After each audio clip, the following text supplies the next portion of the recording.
Hello, hello, it's Rangers Radio. Hello, hello, this is the phone-in show.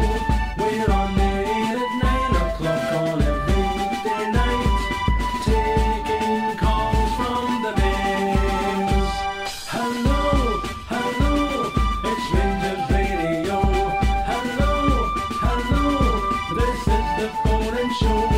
We're on the air at 9 o'clock on every weekday night, taking calls about the Jazz.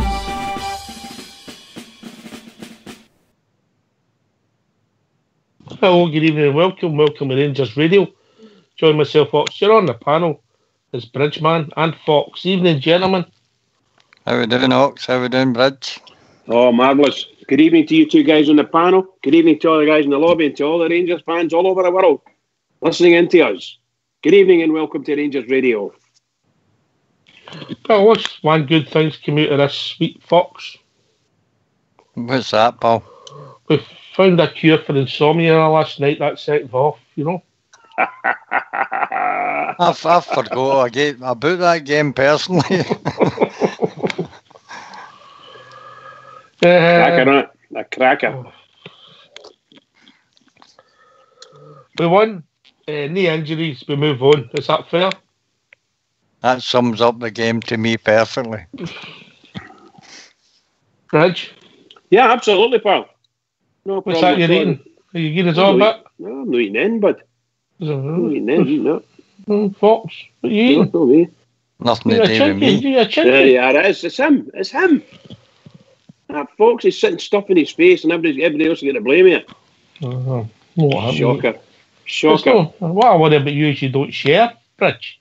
Oh, me? I don't mind you eating. The fact that he doesn't share. No, go Fox, in. Fox, How can I share if I go in? peeling arms in his pocket with boxing gloves he could get it, Fox. Oh, wow. Aye, it's the washing the dishes later on during What a the show shocker that that I'm is. drinking. With a nice bit of cake or something and even gives a slice. Oh, my God. You two, he's like, that's shocking.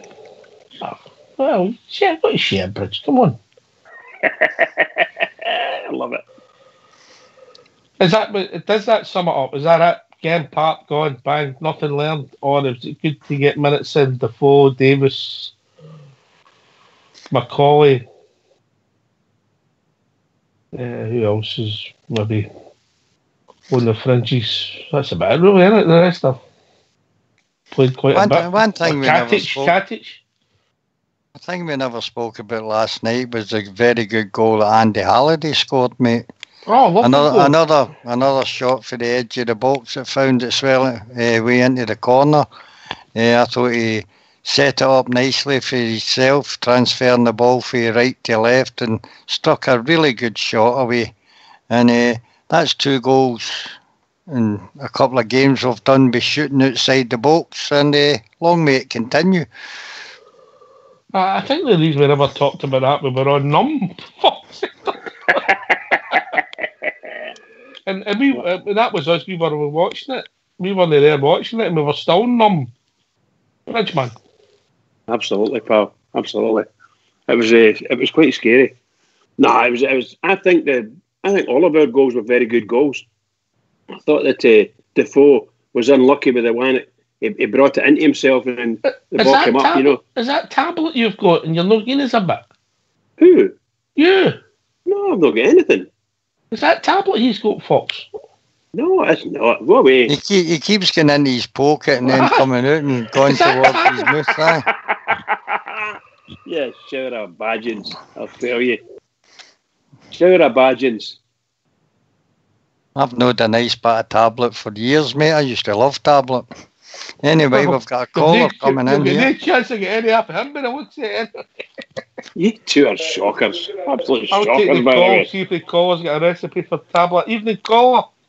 All right, buddy, we are the people. It's just to say, do you think Rangers will sign him and what's the chances of Morelos leaving? I hope he doesn't go because he's our best player. At the moment of the night, we're trying not to talk about Morelos. Hope he'll still be there tomorrow, mate. I don't think he's leaving in this window, and I think the only potential could be Can I just break in there? Rangers and Dundee have reached an agreement over a permanent Kamara. Kamara. 904 How at good the is he, start. buddy? I don't really know anything about him. If I'm being honest, mate, he's done all right against us a couple of times, but apart from that, I've not seen a lot of him. But to be realistic, guys, do you think he's Rangers class? I don't think so. Stevie G does. He's a Finnish international, so he must be quite good. And I've read a few reports on him saying he's quite a clever player, strong in the tackle and good on the ball. But to be honest with you, he's never somebody I've picked out when Rangers played Dundee. So obviously somebody at Ibrox rates him. And we've went out our way to get him in here in the January transfer window. I was expecting that to take place to the summer. So another wee bonus for us. Yeah, I've got a price tag on Morelos. I think he's worth 20 million. What do you think? Can you tell us your name, pal? My name's Sean Maxwell. Right. How are you doing, Sean? You might be the first Sean we've ever done here. Have I heard you on the Radio Clyde before? I've been on Radio Clyde and I've been on Kenny's show, Ibrox Radio. With you, bud. Just I recognise your voice, so my apologies. Better celeb, you better meet your celeb bridge man. Say that again, sorry. You better meet your celeb bridge man. Aye, but my price, I say Morelos is worth 20 million, but what do you think? Well then, Bridge, you take it first and then we'll go to Fox. Well, I wouldn't dream of disagreeing with Sean. I think he's again the last couple of games he's played, he's just showed to me he's certainly if he's not he's one of the best players in Scotland. I think he's the best player in Scotland by a mile. But I agree with you. Simply because he's a Rangers player, people might think I'm biased. Well, the truth is I am, but I think I'm a realist as well. The guy excites everybody, particularly for Rangers fans. He gets the ball and people expect something to happen. And you saw that. We scored two good goals the other night there in the weekend. Scored 2 good goals and the third goal was a peach for Morelos. And the fans just jumped right out of it. They love him. The fans absolutely adore him.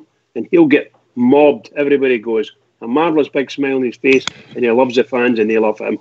So if the amount of goals he can score, if he stays with us to the end of the season, chances are he'll score something getting close to 30 or over goals. Boy, it's going to take a lot of money to get him away from Ibrox. A lot of money. Fox, you're also buying potential, Fox, eh? Aye, I think we've seen in the last year he's improved in his overall play. I think he's less selfish than he used to be. He's great at wee flicks and bringing people into the game. Strong as an ox when holding off defenders. If I was to put a value on him today's prices, I think we'd need to start at 15 million.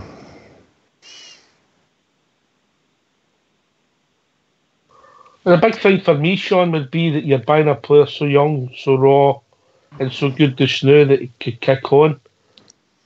So I think you're neither right with your figure because you don't know where it's going to take us. And I hope if he does leave our club, there's also, and I don't want him to leave, there's some decent buy-on clauses there, mate, because I don't think he's finished. That's just one thing I was going to say there. See, when Rangers do finally sell him, because he has got to go, I think he'll go to the Premier League, but when Rangers do sell him, what you just says there, buddy, they need to have a clause in his contract, so if they sell him and he goes on to a bigger move, Rangers make something of it. Because I think, see, to be honest, I think when you're in charge of Rangers, if I was in charge of Rangers, see every player that leaves Rangers, they should all get clauses put in their contract. Can I just say something on these bids? What I heard today was that there's a player that plays with Everton. I don't know his name, to be perfectly honest with you. But apparently PSG have come in and put a bid of something like £20 million down the table for him, or 21 million. And PSG have said, Everton have said, no, we value him at 40. So I've never heard of the guy, to be honest. I don't know who he is. Maybe some of the guys in the lobby or even yourselves would know. I've got no idea who he is. But apparently they've said, no, start at 40. Oh my God, you're like, what's going on here? It's not the wide English transfer window works. But another wee point, would you think Russell joining Bury? on going to the end of the season. Great move for me, Sean. I think Rossiter is stagnated a wee bit, and I don't like people trying to get fit in our first team.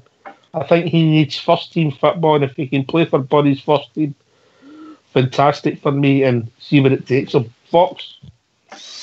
He's not exactly had a great time since he's came to Ibrox. I think it's a sensible move to go out there and play and see if he can maybe stay uninjured for the rest of the season and begin to show the obvious potential he had when he was at Liverpool and then moved on to us. Shame about the injuries that he's had, but that's the way it is in football. Definitely a good move for the player. Bridgman? I agree with that. Yeah, definitely. I think, and you know, we've all wanted him to come in. Ever since he came to Rangers, we've all wanted him to do well, and it's just been unfortunate for him. It's been one bad injury, or one injury after another, and some of them worse than others, you know.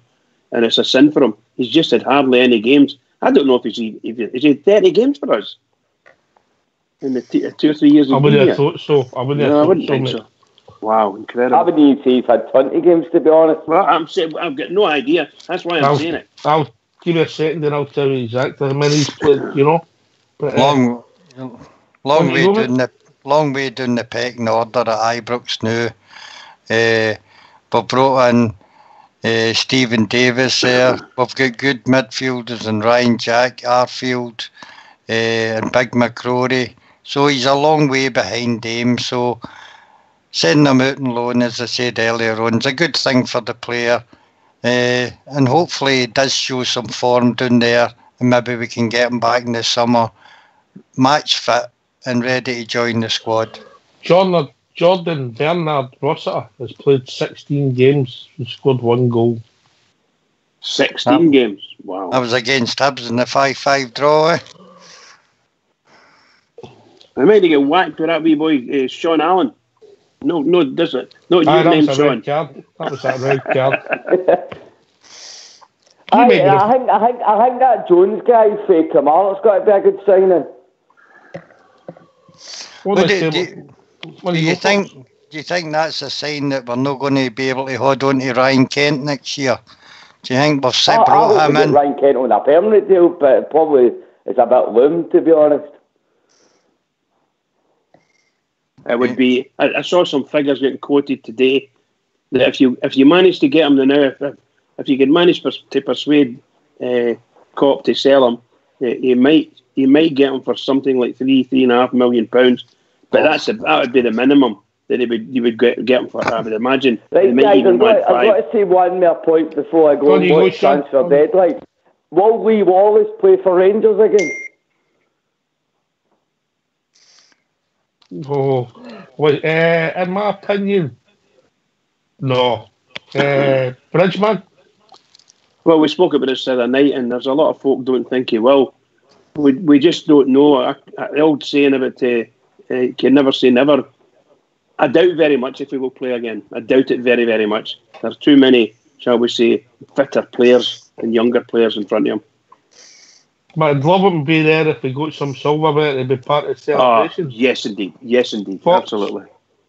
I'd said, I think it was the other night, I'd have liked to have seen Lee Wallace go out on loan for his own benefit, a bit like Jordan Rossiter coming back for long-term injury.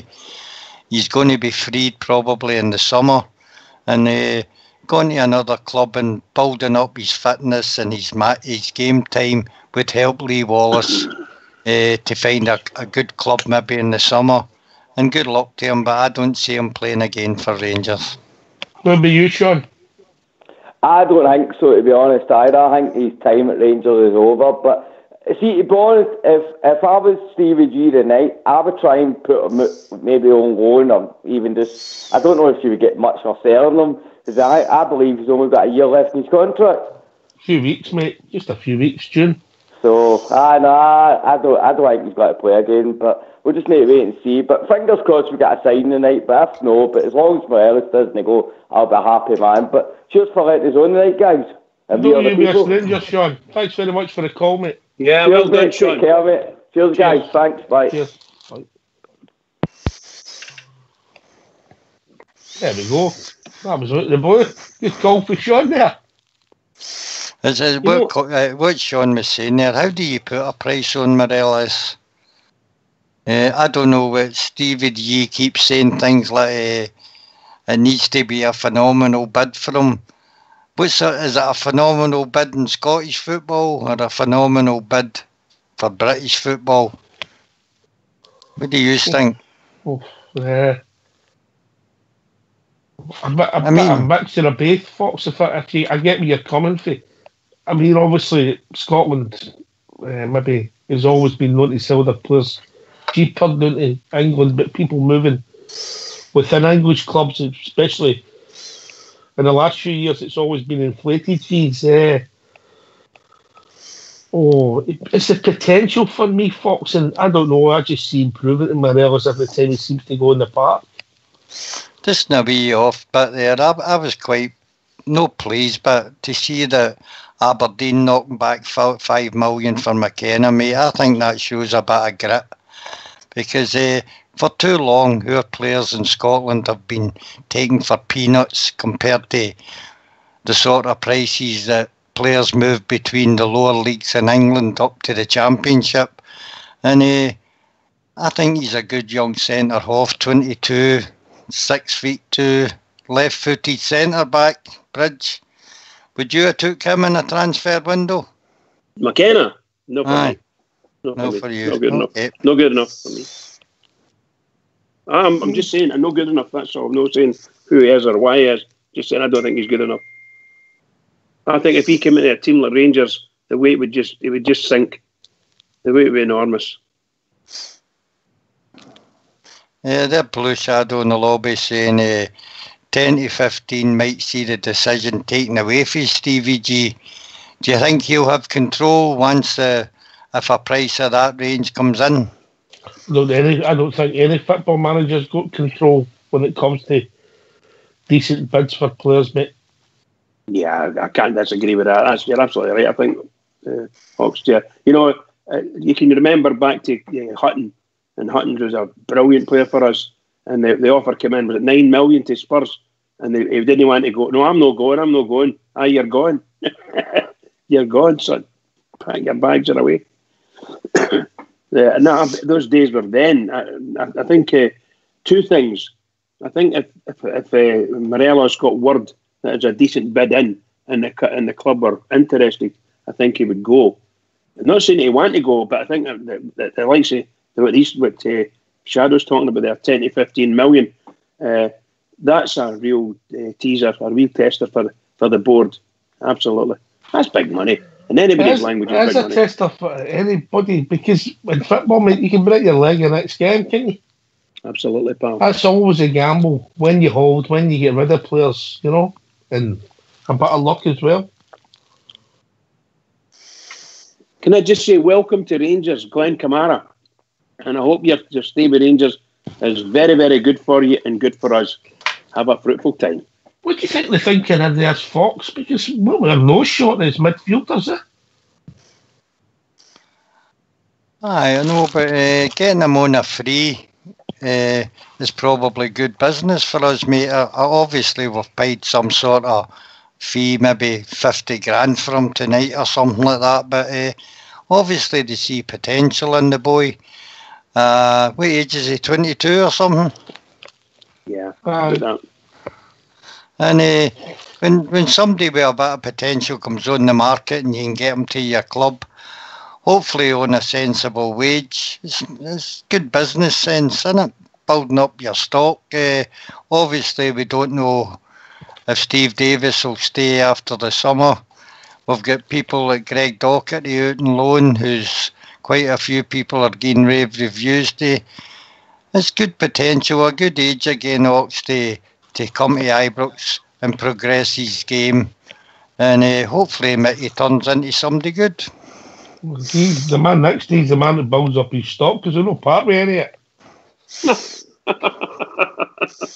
We got another caller coming in here, mate. Caller. How we doing? Hello, how we doing, mate? How you doing, guys? I'm good. It's Scotty from Brisbane. All right, how we doing, Scott? Brisbane. Brisbane, That's just up Australia. for- Is that Brisbane Aye. Cross? Brisbane Cross.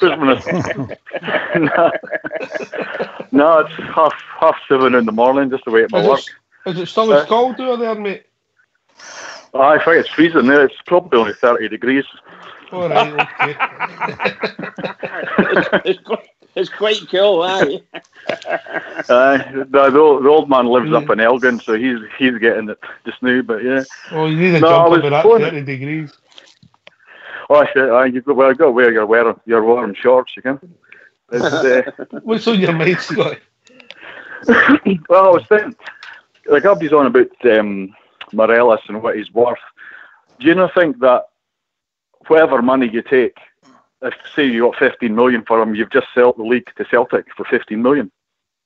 If we sell him, we'll not win the league. There's a bit of a rationale in that, mate. I don't think a lot of Rangers supporters would argue this one, would they? Fox, then, Briggs. Would you? For me, selling Morelos at this time, mate, would definitely see the end of our league challenge for me. I think the club want him, or do want him to remain at Ibrox up until the end of the season and then think about it from then on. Best player at the club by a country mile for me. That's what I'm kind of thinking. It's like how much would Dave King put on winning the league? You know, I don't think Dave King would put 15 million on the league. I think he would rather hang on to him and see what we get for him in the summer. Because I think if we sell him now, then that's a league finished. But we could get more for him in the summer if he has a storm or second half of the season. Then we get even more for him. Then everybody wins. Yeah, I think you've got to be realistic as well. If a decent bid comes in, nobody's going to blame anybody for taking the bid. If a bid comes in and it's a half decent sum, it's who decides what's a half decent sum. You know, so people like ourselves as fans don't want him to go anyway. No matter what it is, we don't want him to go. We want him to be there to lead our team, possibly to win the championship, because we might think we've got a wee bit of a chance. But if we've got to be realistic, if they come in with a £20 million bid, and I'm using the word loosely, 20 million. So if somebody comes in with 20 million, you can't blame the club. The club's got to take it. Seriously, they've got to take it. I think the problem is, Scott, for me, and also it's that late in the day, you've not got time to get anybody else in. Aye, well, by the way I see it is if Morelos went, then you might as well take a league with him, because we're not going to win the league without him. And he can only get, I mean, as I say, unless he gets a broken leg, but he can only get better this season. And by summer, he might be worth 25 million. We could sell him then, and we've got all summer to buy players with the money we've got. It just seems like a crazy idea that we're still in touch with the league now. And you that never we'd be know. selling any chance. I know he pulls some wonderful faces when he's playing, but the boy might be happy. Oh, he's a miserable wee prick, isn't he? I've got an Australian girl. I've got an Australian girlfriend, and she gets up with me at 2 a.m. to watch the games, and she just sits there and shakes her head at him. She's like, "What's up with him?" He's just like that. That's what she kind of handle the grumpy wee face in the 2 a.m. So yeah, but no, I just thought I'd mention that to you guys. How long have you listened to the show, Scott? About 6 months. I generally I get to the workshop, and the workshop next may wonder what's going on with the Scottish music pumping through the walls at them. So there'll be the cultural tunes. Yeah, cultural breaks. They get the workshop next door. I've got the stereo pumping, so they get the tutor music through the wall. So, but yeah, it's I've probably at least 8 months or something like that. 6 8 months. Like that. How long you been in Ross? 5 years. All right. So okay. I've been out of Scotland. I was in New Zealand for a long time. So, but yeah, I've been to the Brisbane Supporters Club and all that down in the city. So we've got one in the Pig and Whistle down in the city. So we go there sometimes. Okay. My lad was there last year when he travelled us. Okay. He done all the Melbourne, Brisbane, Perth Rangers Supporters Club games in them all. Oh, Yeah, I've never been. The Perth one sounds pretty good actually, but the Brisbane one's good. It's just the really difficult times, Aye. Going to the pub at 2:30 in the morning. It's bad enough for us. Aye, there's one coming up with the cup tie. It's a 5:15 at night on a Saturday, so that'll be what, stupid o'clock on a Sunday morning for you. You basically take off 2, so it'll be 3:15 in the morning. So it's one of these. Do you go to your bed early and get up, You or stay do up. Me and Fox just stay up? would stay up. Bridge would go to his bed. Is that right, Fox? I was there at my sister's there. No Christmas there, Christmas before, and I was up watching the Rangers games. But the family, I thought I was mental. This guy's nuts, I'm up there watching the football. That's where I work for myself, because the bosses across here didn't understand that you're going to be late because the game's on. Yeah. What do you do? I'm a chippy. Yeah, chippy, are you? Carpenter. Man. So so you kind of turn up because they all start early here, so you kind of turn up at site at 8 o'clock because you've been watching the game all morning. So it's a different way of life, but it's good with the Rangers TV as well. You can watch all the games live. We've got a guy that phones in regular, but he's from just north of Sydney, I think it is. Big Al, Foxchair. Oh yeah. You've heard him? I've heard Billy. Yeah, I've heard of all you guys. What's happened to the Ulster fella? Blue Ulster, is it? Big Ulster. He's busy. Family. Okay. Yeah, I've not heard of him. He used to be a good crack, I think. But he's brilliant, absolute gentleman. But he's busy. This happens to us all sometimes, It's Fox. He doesn't play enough. Is that right, Brent? That's the truth. That's the God's honest truth. It's Fox that's doing it all the time. Get your hand in your pocket, man. Alrighty, I'm going to let you guys go, and I'm off to my work. And I'll be thinking about you when it's -7 here tomorrow, alright? I'll be thinking about you, right? Cheers later, guys. We'll have a lot of hatred towards you. Cheers, mate. Love the show, guys. See you later. Cheers. Bye. That was a lovely call. Aye, Sean and Scott. This little platform, sometimes it frightens me, Fox. Fox has run away for you, by the way. Why is that? Just the people that come in and you think, you don't really know who listens to me. It's always good. The internet's a great place, isn't it? I think we're about to be joined by Travel Rug. I'll just bring him in just now. And well, there's always a downside. That's shocking, you. That's shocking. You leave Travel alone tonight. He's my mate. How we doing, Travel? We had this problem. He's no one to talk to you. There he is. Hi, Travel. Still thawing out for last night. That's the coldest I've ever been at a football. What a horrible place to go to. Did you take your old man? No. I let the old ones give that a miss. I picked up a mate of mine in Dundee and we went through. So, geez. I got a message from my old man's cousin the day he left after 25 minutes. Said he'd never been so cold. And what a miserable park as well. You're behind the wire mesh and then they built all these scaffolds for the cameras. You could actually see in the game. Do you know something? I mean, they were talking about the players not hitting the target in the second half. See, the boys behind me spent most of the night throwing snowballs at the cameramen. It took them deep into the second half until they actually got one on target. But aye. Across you, Travel, we've got a caller coming in on the phone. You hang on there. How we doing, caller? How you doing, lads? All right, Ox, Big Stevie for the drum. How's things? The number one Ranger supporter. Aye, I'm on to check yous off. Stop talking about Morelos getting away, will yous? I'm sitting here counting the clock, man. I'm sweating here. Did that hear you right there? You're sitting there counting your clock, did you say? I've lost about a stone, man.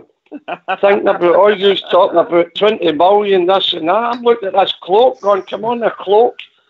Guys, we couldn't sell him. we'd be flinging this championship away for Sultan. Especially, I think it was yourself at Saydogs. There's not enough time in the clock to bring anybody in. And what we've got left is not going to be good enough, you know what I mean? Look, just stop talking about Morelos, or I'm going to have to hunt you down. I really mean it. Leave him alone. Stop talking, honestly, stop talking about Morelos. Go on, man. I think you're safe, Stevie. I think that'll be a huge transfer, and a transfer for the likes of Morelos will not be done at the last minute. That had been done early in the transfer window, and he's safely at Ibrox, mate, to summertime anyway. Oh, fuck. I've never seen the wee man so happy as what he's been the last few months playing with us. I think he's right settled now. I'm no fear that he's not going anywhere. I'm beginning to hope he doesn't even go in the summer.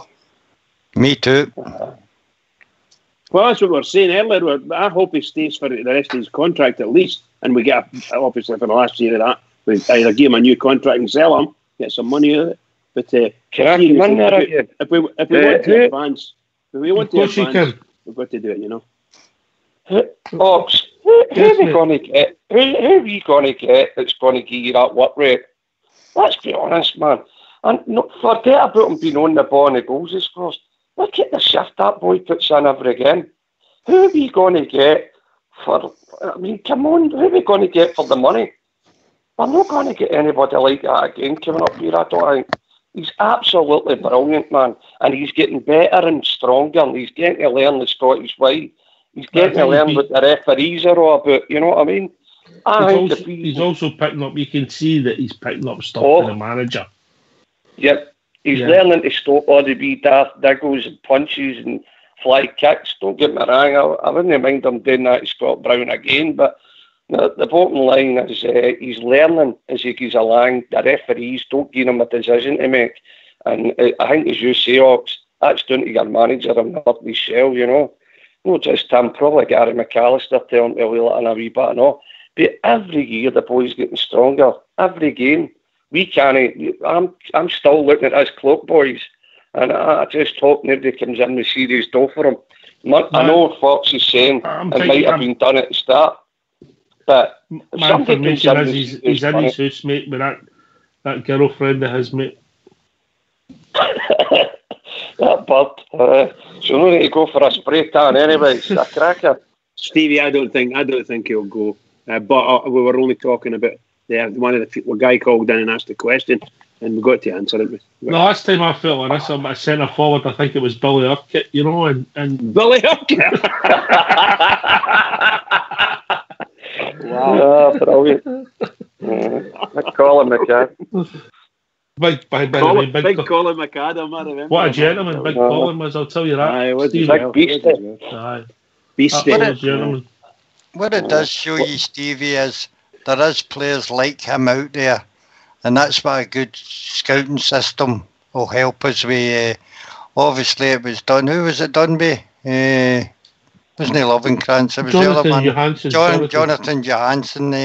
And people and ex-players like him can help the club a great deal with passing on information like Morelos. And they are out there. It's just finding these gems, mate. Well, listen, guys, I'm getting back into my nest, but you've got me out my nest through all this talk, man. I'm breaking into I've got a sweatband round my head here, man, looking at the clock, man. Come on. Are you telling us you're on the phone with just a sweatband round your head, nothing else on? Oh, you're kidding on, Stevie. Oh, I've got my Asda specials on, George. I've got my George Asda specials on. But listen, guys, I'm going to leave you. Can I just say one wee thing before I go? Remember I was telling you about the big boy for the drum, Big Craw. He's lying up in the Queen Elizabeth. I was up seeing him tonight. He's looking a lot better, and he's listening in tonight, I think, the big man, and hopefully he gets out of there soon and gets back to winning ways to see his famous team, the Glasgow Rangers. Yeah. All the best, Craw. Hope you get well soon, mate. All the best. Stevie, nice. How's the badges gone? Well, what badges we talking about? Because I'm prone to a wee onion badgie, you know what I mean? I know that. Aye, they're gone. Listen, they're gone, and thanks to you boys at Rangers Radio for allowing me to steal your crest. Absolutely brilliant, guys. They're all away. £900 in the coffers. Couple of hundred to get the badges made. I think it was about £600 profit, and that's all gone to the Robert Mulholland Memorial Parade. That'll keep that parade going. And no, it's fantastic to use Bridge, Ox, Fox, Old School, and all the troops that go on. Brilliant. Thanks a lot, guys. I appreciate you letting me use your badge. And anybody that knows me knows the drill. Stevie, it's down in that subway, and the guys are looking at my badge, you know. Oh, what's that? Rangers Radio badge. Brilliant, you know. There you go. And then they start signing autographs, Stevie, yeah? Have you seen them in action? Can I tell you a joke before I go? A wee quick one. How do you stop a Celtic fan from spitting? Turn the grill down. Turn the grill down. Right, listen, lads, I'm going to my bed. Right, name me a talk about Morelos, they'll be listening. Anybody talks about Morelos, they'll get 10 in the belt. Right, okay, very us. Right, good night, guys. God bless. Cheers. Cheers, Stevie. Cheers. Keep it going. Right. Travel Rock, will you sell Morelos for 15 million? No. Oh, big Stevie. He'll be back in a minute. He'll be worried sick. Oh, magic. There's a good possibility Morelos sees the improvement in his game and the coaching that he's getting at Ibrox is helping him to be a better player, and he may stay longer than the fans think. Right enough. I agree with you, Travel Rock. Maybe we can keep him for another year. He'll just get better, won't he? He'll just get better and better. And he'll get used to the nibbles. So people taking a wee nibble at him, we dig here and there, dig there. He'll get used to that and calm down a wee bit and stop responding as much, you know. But he will in fact be a better player next season. My goodness gracious, improvement's great now. What a player! What a player! I don't know what the effect Steven Gerrard has on it. I mean, he has, but what you're saying is right. He has improved over this 6 months, and there's no doubt that must be coming for the coaching he's getting. He's also got a manager that's declaring his love for him, but that manager is one of the greatest players of the last generation, and also the thing that I think Gerrard must have great contacts in the Premier League still, and I think he's probably said to Morelos, just you sit with me, son, I'll get you a big club in the English Premier League. And do you know, maybe I'm shooting the wrong one, but I think Gerrard must see a wee bit of Luis Suarez and Morelos. You see the type of player he is, the way he's. What do you think about Suarez? I can see that. Aye. They're both got big teeth, aren't they? Oh, you just try to be serious for once. All right, sorry. Right. But there is similarities with the play. Hit me a talk like that and you'll get Stevie back on. Oh, listen to that. I'll be telling. I'll be giving Stevie your address. No, but I'm just hoping that with Fox agreeing. But there is similarities, mate. They play with the ball close to the feet. There's a physicality in their game. And they're the type of player that can change the game themselves. And there's also that wee bit of devilment in them. Suarez had that where the opposition fans hated him, and that's what we Fredo's got with this lot. The opposition fans hate him. The opposition players are trying their best to wind him up, and recently he seems to have grown out of it. But you know he's just on the edge all the time. It could just flick, and that'll be it. Party over, and he'll be up the tunnel again. But he's great to watch. That was probably my biggest disappointment about last night. It's going all the way through to Cowdenbeath. I never even got to see the wee man come on, but never mind. It's give him a night off, no harm done. So what was the cultural aspects of Cowdenbeath that you took for the trip, mate? Big tyres.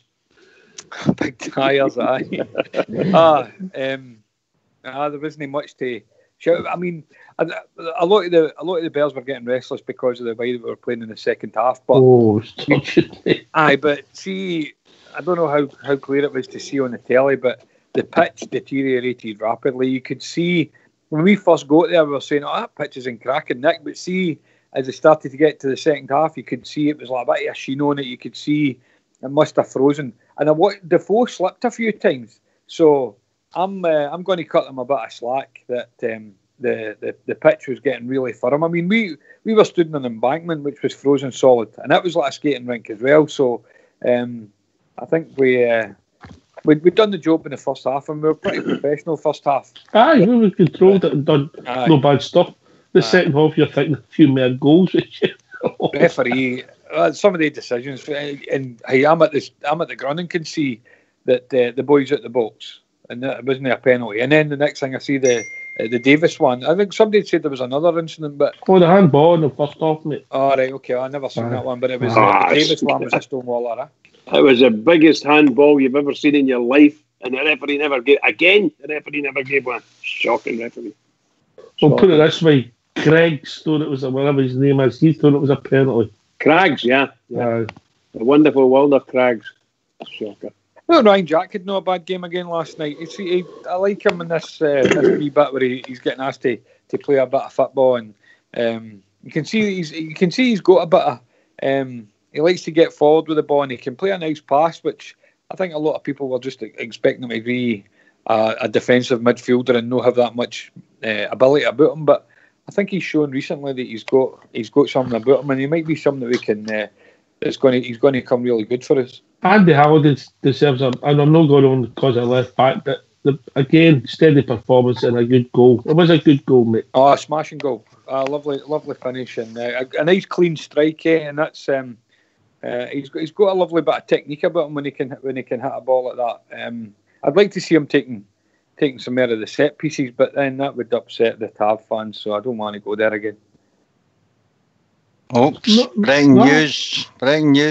Nice have made a last-minute ditch attempt, attempt for Alfredo Morelos for £18 million. How much? Run towards the toilet, Stevie. Run. Oh, yeah, that's terrible. I'm only kidding on, mate. I'm only kidding on. Terrible doing that to him. Shocking. You're a cruel man. Well, it's coming through in minds with Sky Sports News that Liverpool will come in for a £17 million bid for Morelos.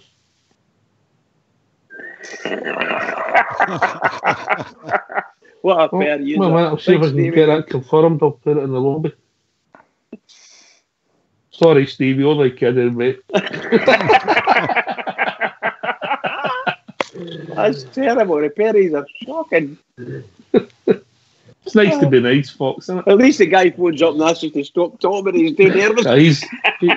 I'll tell you what, he is one of the most positive Rangers supporters I've ever had the pleasure to meet. You're up there, Bridge, but Stevie's just the enthusiasm that comes out of him is just superb when you meet him. I loved it the other night when he put in and says that I was one of them jumping there when Morelos scored. That was fantastic. Invading the pitch. Amazing. I don't know about jumping there. Somebody might have been giving him a horror, but or shoved him. He has changed, Morelos, but that third goal he scored on Sunday, the chances are a year ago he wouldn't have scored that, if that makes sense. He'd have hit the goalkeeper or something. Well, you think the chance he hit the post way before that, I mean, that was a beautiful finish. It was a cracking run for him. Everybody was talking about the ball for Candace. I mean, it was a beautiful pass, but Fredo done everything right, and just with the width of the post, that would have been a cracking goal. Remember the goal that he scored in Russia? Was it Russia, the one that got disallowed? It was a yard onside as well. Aye, that was a cracking finish. And then the goal he scored with the back heel for Candace, that was a lovely finish too. So his all round games improved. His finishing's got better. Hopefully his temperament's getting better. His movement's deadly, and I'm hoping he's. I'm pretty safe, pretty comfortable. He's not going to go away this window. But maybe if there's maybe the manager can work his magic with him, we might get longer out of him. But you know what, it would be if we can get a very good number for him. And hey, he's talking about 15 million or 20 million now. That's the money I'd be looking for in the summertime. Never mind a last panic buy. Yeah. We're talking. You think about the money that some of the Rotters have went for, or supposedly have went for. There's not been a better striker in Scotland for years. A long time, pal. A long time. He's not just a striker. He's to me, he's a fantastic player all round.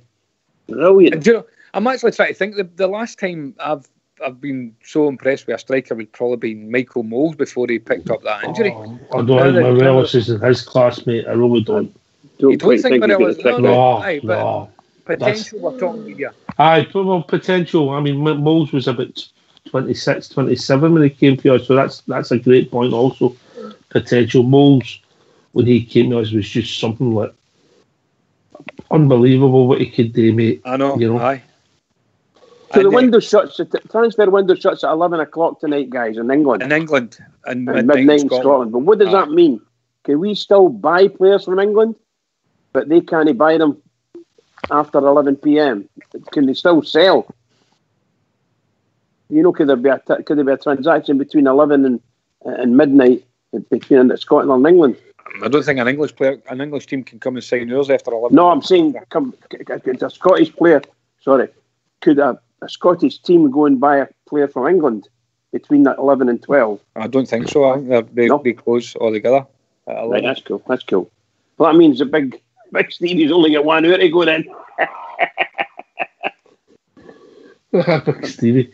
Anyway, if people want to join us, we've had some tremendous callers already tonight. Sean, Scott from Brisbane, Travel Rung, of course, always a pleasure here for Travel Rung. Aye, but Ox, go back to that question. Where would you say the last time I've seen a talent like Morelos? I'm saying the last player. I would say there's no, because Moles to me was something special. Yeah, I mean, people like different things. Puzzle and Jelavic were closer to Morelos' style of play, but no, nowhere near, because they were bigger physical lads but they kept the ball close to their feet, particularly Puzzle. Jelavic had touches that Morelos hasn't got. I would say they two were closer to Morelos than Moles was. You know, I think just Moles. I know you always talk about with Moles what might have been, but just what he could do in that turn was just. I know. It was just something that we'd never seen before. But I think Morelos is more explosive than Jelavic and Puzzle. Aye, because obviously they're older and their careers were coming to an end, and he's 21 years of age with Sprightly, and he's fearless. Puzzle, he's fearless. Remember, I'm just thinking about Puzzle there. What a player! What a warrior! I liked him and Kuzan. I thought Kuzan was a warrior as well. They fought anything that moved. I think if you're talking about maybe players that maybe similar, if you really think about it, the one that could maybe be for us might be Dashable, because the way he played the ball and he was strong as an ox, and you know, you could have got around him to get the ball if you're a defender. I find it difficult. Different. Oh, we'll be joined by a caller. Evening caller. How you doing, guys? It's Wheels. How you doing, Wheels? Hey, Wheels, how you doing? How you doing? All right. You? Not too bad. Fighting fit. How's the business going with Rudy, mate? He's sacked. He's well sacked. Is there any truth he kept eating all the profits? Too many complaints. I heard that he was tasting the food before he was sending it out. Oh, okay. Is that what he's calling it now? How are you, Wheels? What's on your mind? Not bad. Just to clear up on something that Brad said about the English transfer window. When it closes at 11, they can't buy anybody else, but teams can still come in for their players. They can sell them, but they can sell them. Right, okay. Yeah, So we can still go in for somebody in England, potentially. But Blue Shadows just put on the lobby there that the Chinese market is open for another month. That's open to the end of February. Will be biting his fingers away. That's what Rudy will be, getting himself sorted. Wow. They're open to the end of February, so. We'll see. We'll see what it takes. Stevie will be all right. Don't worry, Stevie. You're fine. Darcyville, mate, did you hear that question about Morelos, who was Travel Rogues coming in? Since I'd say Darcyville's a good shout, actually. I mean, but all the players are pretty much one-half, you know, Travel Rug, if that makes any sense. Colin Steen. Somebody get a telly on or something in the background? That'll be Wheels. Sorry, that's me, sorry. No bother, mate. Just turn it off, mate. Thanks. Just I'm having it that Morelos is a better player than Dashfield. And I know I'm putting I'm maybe gearing up, mate. I'm maybe gearing up. Aye. Morelos is more consistent than Dashfield, and I'm more consistent. This maybe not going to sound too good on Dashfield, but Morelos is more reliable than him. His work rate's a lot better as well, isn't it? Like holding the ball up and all that kind of stuff. I think the players that we're all talking about there, but I think Morelos has got a bit of every one of them. I mean, he's proven now that he can finish well. He can get into cracking positions. He loves he loves to play kind of tight football around about the box as well. Some smashing combinations with Daniel Candeas. So I'm still sticking by that. He's probably the best striker we've had in 15 years, I would say. But here's one. When was the last time we had a player that could hold the ball up as well as him? Well, you're looking at maybe Darcyville, mate, and maybe Yelovich. Yelovich, maybe, aye. I think Michael Moles is probably the classiest centre forward we'd ever had, for sure. And that's my opinion anyway. That guy, he was just a wonder with the ball at his feet. Wonder. He held the ball lovely, could bring it in. He bamboozled him before the ball even got to him. He could sell a dummy twice. You know, it's absolutely superb. He was absolutely superb. What a wonderful player. Real tragedy. Getting that injury, a real tragedy. Kanchelskis was good at that and all, Bridge. I'm just here as a striker. Striker. Never played as a striker, really. Kanchelskis was a fantastic player. My goodness gracious. And who was the wee guy? Kanija. Oh, gee whiz. We've had some fabulous players playing for us, you know. Absolutely fabulous players. Arveladze. Been spoiled.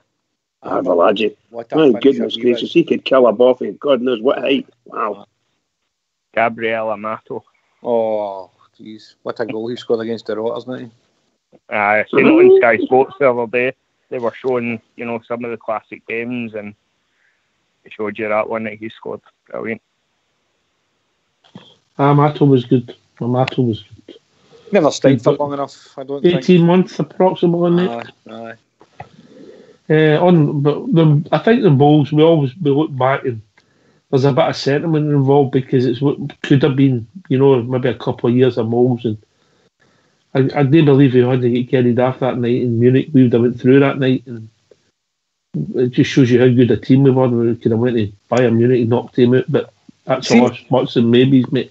See the game on the 29th where the wee man was getting pelters for supposedly stamping on the boy Ralston. Do you know what? I looked at that and I went, I couldn't care less about him standing there. The last player I seen trying to no stamp on somebody ended up ruining his bloody career. So you know what? Don't be taking any chances. If he's underneath your feet, I couldn't care less. I don't want to see anything like that ever happening to a player of yours again. And that's why when they called off the game against Cowdenbeath, all right, I was already on my way, but I couldn't care less. It's more important that our players are there's no chances taken, because look at Michael Moles.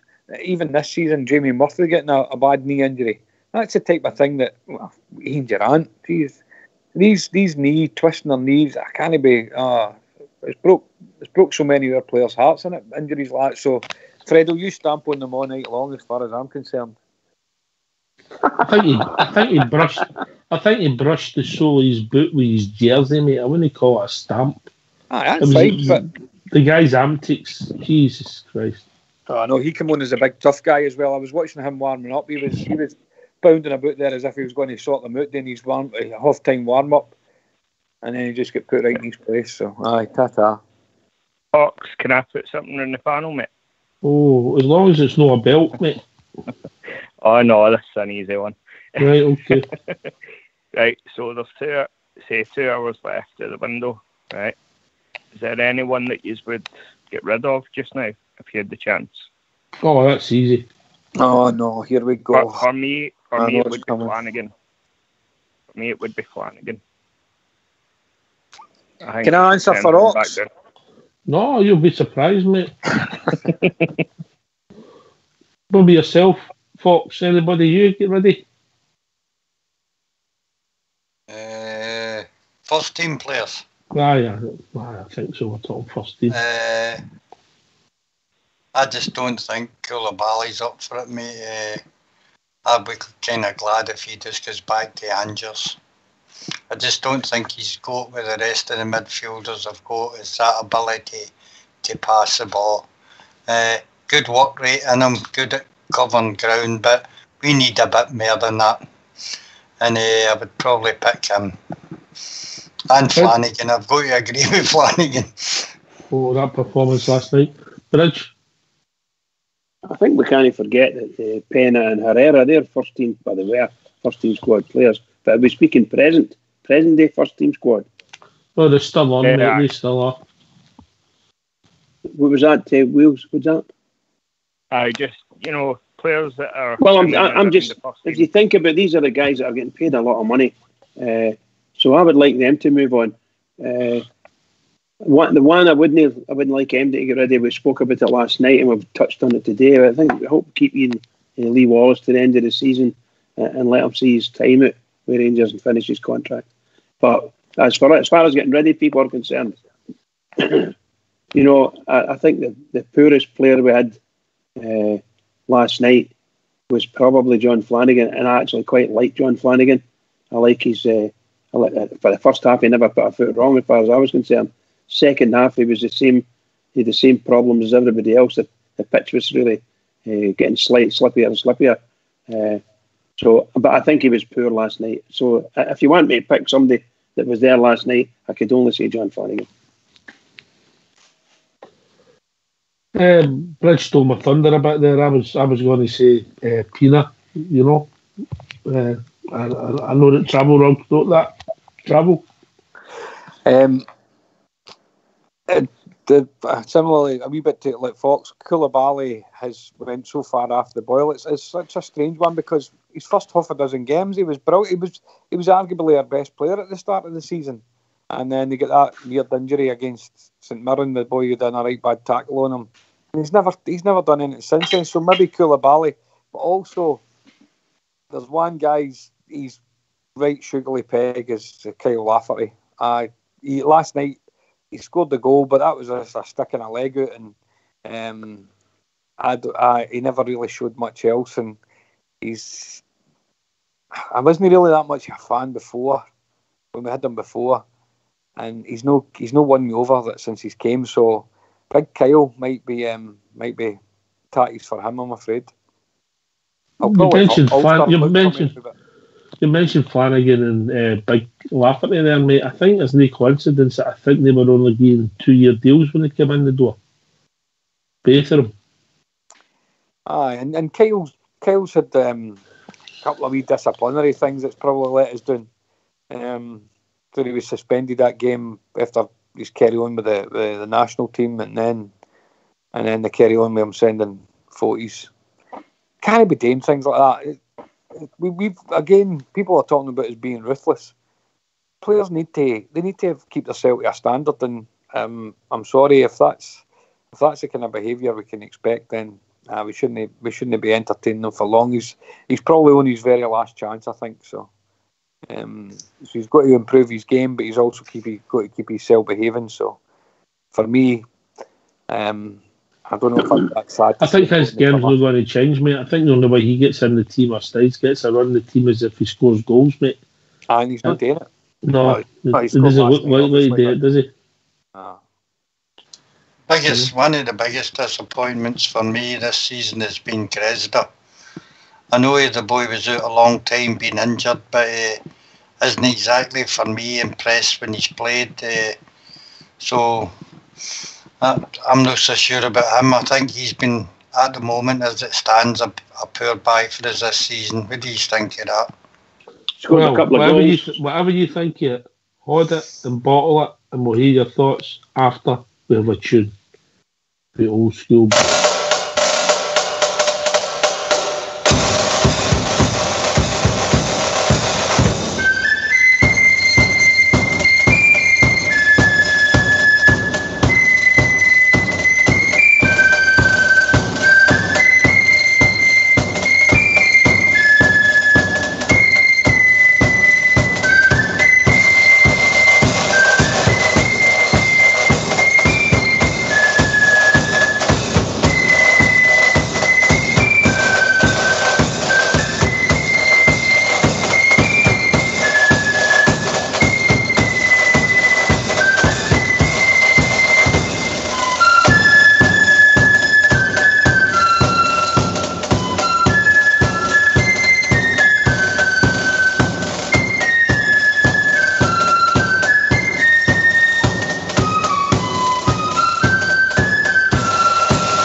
I bet you, Big Stevie, for the job enjoyed that, Bridge. I'll bet he did. I'll take his mind up. It must be terrible if you're hoping things like that. You know what it's like. Dead easy, isn't it? Who was there? Who asked the last question? Who was coming in? I think it was Fox there, was it?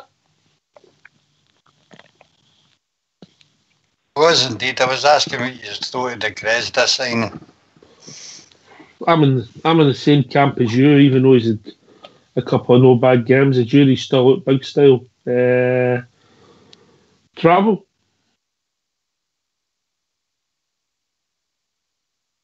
Travel's on. I'm here.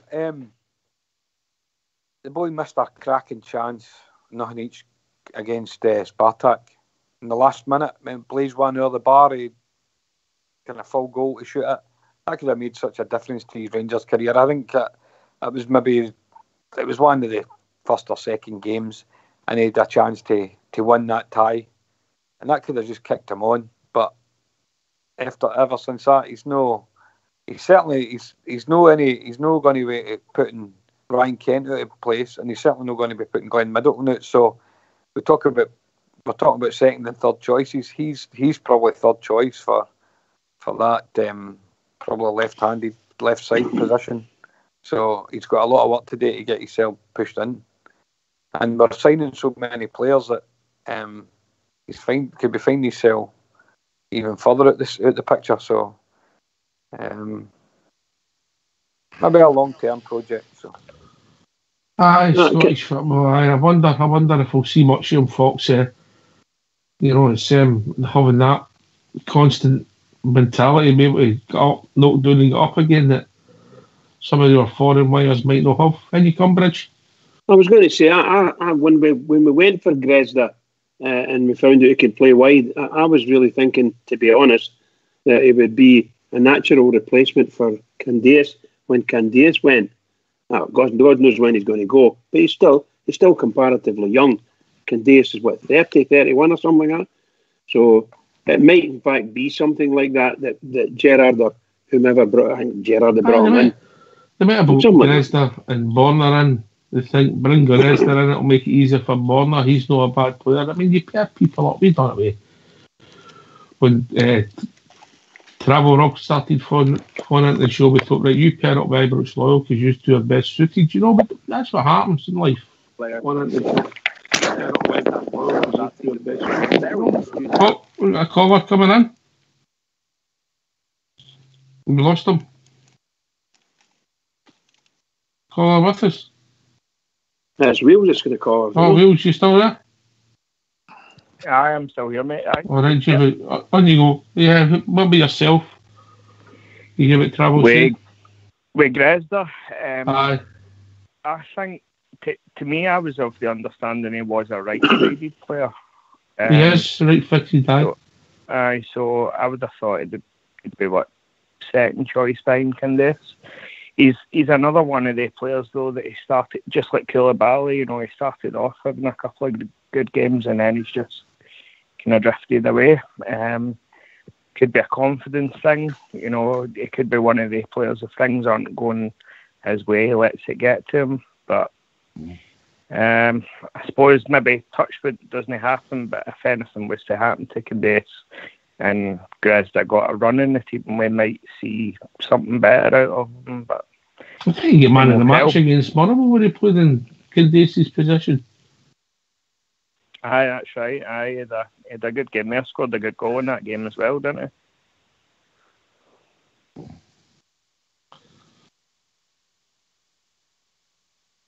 Oh, I'd be interested to see. I mean, I wish him all the best. He's been hampered with injuries and maybe we're being a wee bit harsh boxer. Maybe another player would have been better. Maybe loan them back to his own kind of the country that he came. We came in Barisic's recommendation, and maybe just after the injury that he had, he'd been as well. Maybe a wee 6 months on loan to build up his fitness and confidence, and then bring him back again to have another go. But at the moment, as you said, he's second or third choice at Ibrox. And along with Barisic, both of them have had injuries at Ibrox. And I sometimes wonder if the step up in the training regimes, especially between Ibrox and the club he came for, has been a big culture shock for him. And the physicality demanded of them has caused them injuries, Ox. Yes, mate. I just, I think last night or the other night you were talking about Sean Goss. I see he's signed for St Johnstone. Aye. And I can't find anywhere that he's kicked a ball since he left us, mate. I know. And Queen's Park Rangers reserves. Jason Cummins is away to Luton on loan now. Mm-hmm. Apparently, Lauren Shanklin signed a pre-contract with Swansea. Who? Lauren Shanklin. All right. Signed a pre-contract. Johnson have signed Cammy Bell in case you don't want to. I saw somebody saying that in the lobby tonight. Cammy Bell. Anyway, we've been joined by Cushy. I'll bring a bit of sense to the conversation. Oh, Cushy, thank Christ you're here, mate. Don't listen to Cushy, that's what we were saying earlier. He was saying that Cushy, earlier. not Cushy, Little Blue will be ever so happy. Little Blue will be ever so happy. She started up your own fan club, mate. I see you've got a stalker on Rangers Media as well. I'm sure I've got a few stalkers, to be honest with you. To be honest with you. How you doing, mate? What's on your mind? Great to hear you. No, it's just the point that it was raised with Grezda. I think I think he has been a little bit disappointing since he's come in. He's been he's a bit stop-start with his injuries, etc. But I think the word that Stephen Gerrard used was these boys, Gresden and Barisic, need to be a little bit more robust. And I think he's absolutely right, and I think that's a perfect word. They need to kind of step up to the rigours of Scottish football. And that includes the weather, that includes plastic pitches sometimes, it includes dodgy away grounds, but that's just part and parcel of what you get, and you can't just turn up at Ibrox every week. There's other grounds you're going to go that you're not happy, but particularly happy you're to be there, but you've just still got to step up and do the job, and unfortunately I think Grez has just kind of fell by the wayside a little bit in respect to that. Probably Katic is a little bit similar, but at least he's starting to now actually get a game, and as we've said on here, there might have been some he might have had some domestic issues, but certainly from the Gresda point of view, we've not seen even close to the kind of return that we were looking for in that lad. Is it the physicality our league does some of them, mate? I don't know. I think it might be the physicality. I think that's certainly a part of it. Obviously, there's a culture shock for any of these players coming in here. We tend to just see a player come in, think he's a footballer, and think he's just going to settle in and be absolutely brilliant in the first week. And that, I think that's a bit harsh on football players who are moving to a different country. It's a different type of football to he's used to, playing in Croatia, Bosnia, wherever it was. Or Macedonia, so they've got a lot to contend with, these boys, when they're coming in, and I think definitely the physical aspect of it plays a part, because when you look at Gresda, he's not he isn't the biggest player, he could do with putting a bit of meat in his bones, I think, in terms of being able to look after himself. But in saying that, you look at Daniel Candeas isn't the biggest boy in the park, far from it, but he seems to be able to handle himself, and I think it's more a mental strength than a physical strength.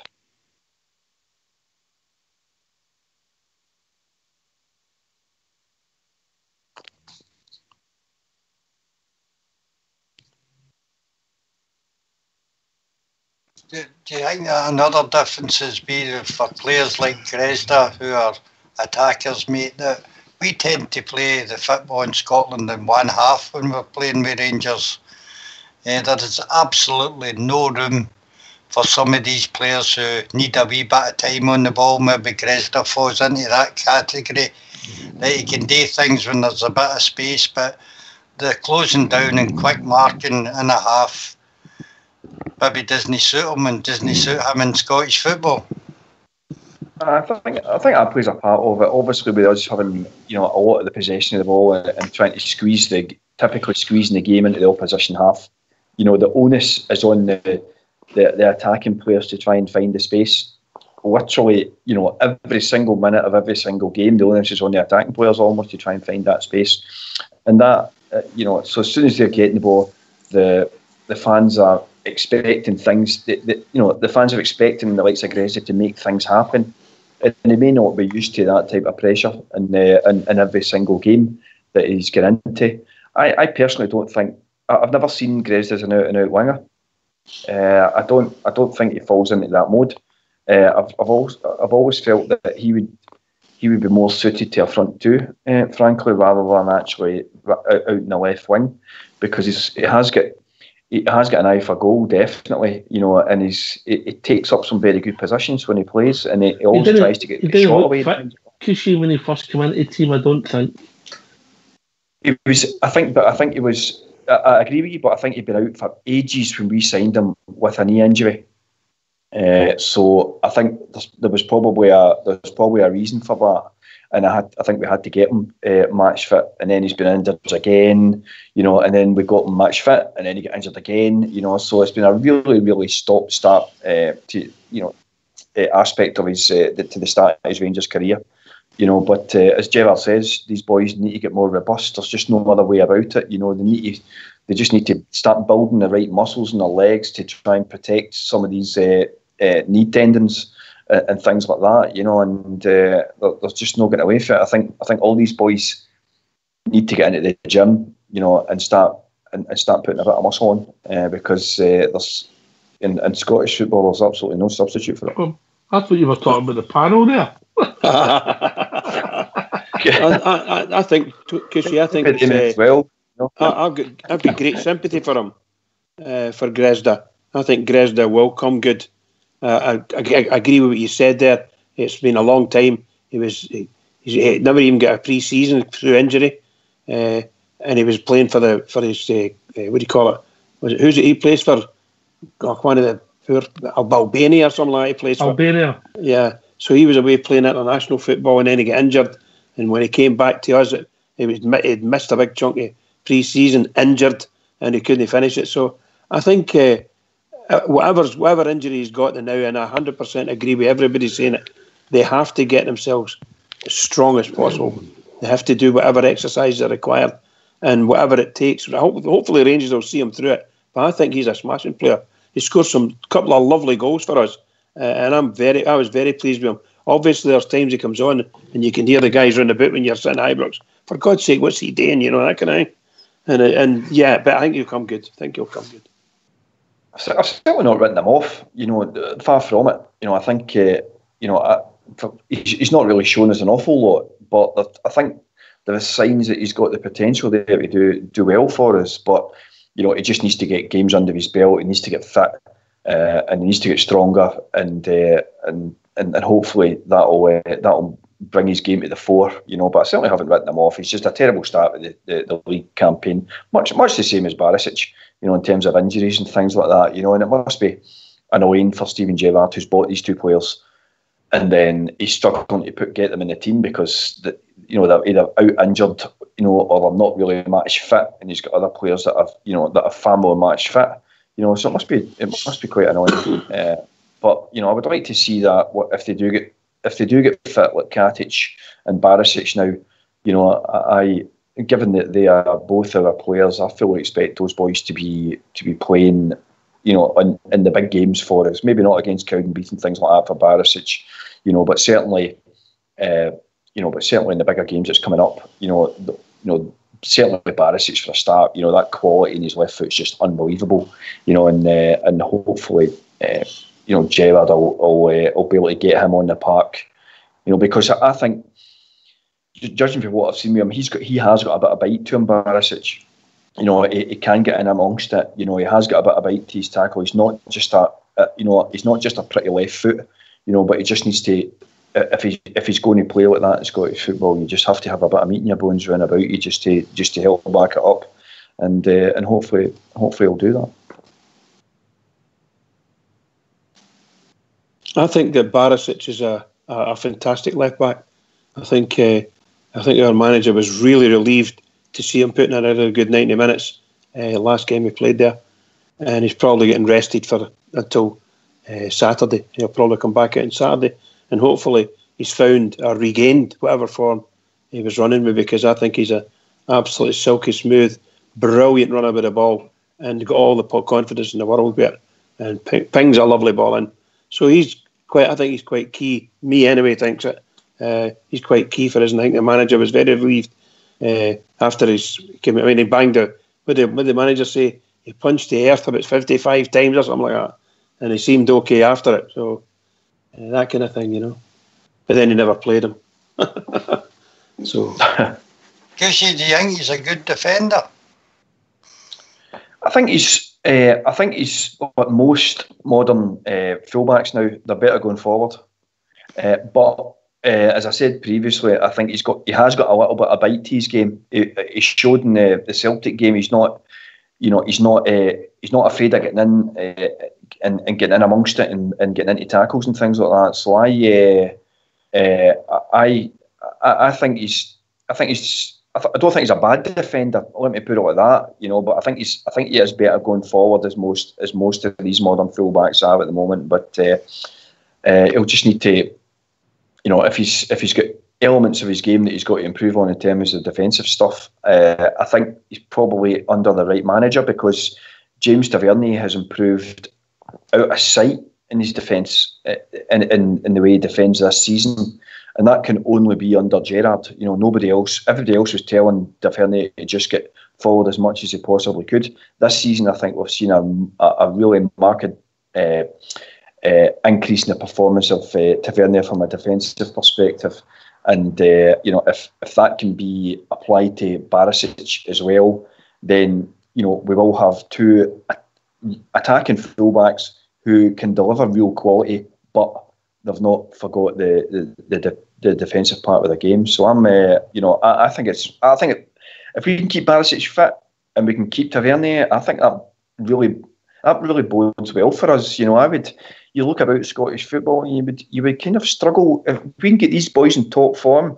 I would be saying, is there a better right back or left back in Scottish football? If we can get them in form, certainly for Tavernier at the moment, I think Tavernier's been absolutely excellent for us since the day we signed him, almost. So and certainly I think he's probably the best right back in Scottish football, and I think Barisic can lay claim to that if he gets himself fit, gets a real kind of continuity of performance going through it. And as I say, when you look about Scottish football, if we can get these two boys in a game and get them applying themselves when it comes to a defensive perspective, which we will have to do in some games against some teams, but we've got a real it's a real bonus for us that we've got that kind of balance in both the right and the left back positions. I'd agree wholeheartedly with you there. Can't argue with that. I think we need this cover now, because Andy's done a good job at left back, and after last night, I don't know if John, unfortunately, the answer is cover. Maybe that's why we brought the boy in for America. Yeah. Well, it might be. I actually thought when we signed Flanagan, it was a cracking signing for us.